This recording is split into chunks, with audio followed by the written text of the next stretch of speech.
Both my parents were in. My mom did 20 years, my dad did 6, so I've always grown up in a military family. My grandpap was Army. All my great uncles, they were all Army or Air Force as well.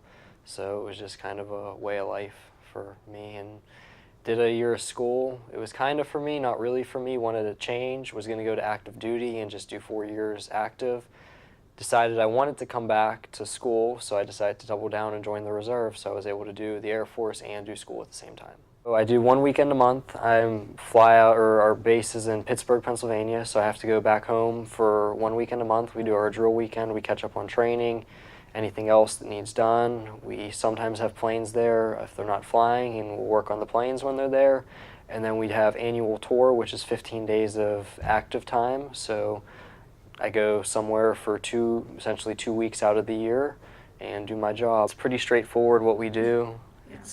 We're still students. It's like two separate, like we do our drill weekend, it's over here, and then like we come back to do school, and we're just students like everyone else is here. I really wanted to always serve, and it was a great way for me to both do college, be a student athlete, and serve.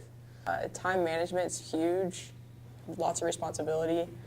Just like when I'm not, playing soldier or drilling, I still have responsibilities to the Army, and just balancing those with all my full-time coursework at Otterbein can be a lot sometimes.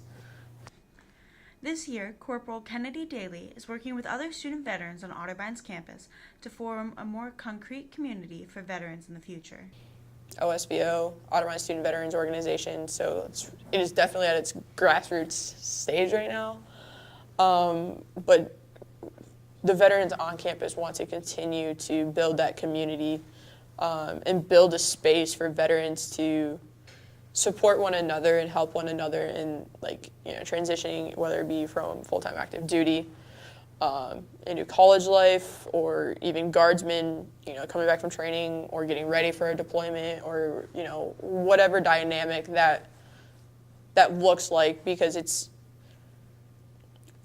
much easier to relate than necessarily your roommate or your friends. And you can obviously talk about things in a different manner. So getting that going is going to be huge.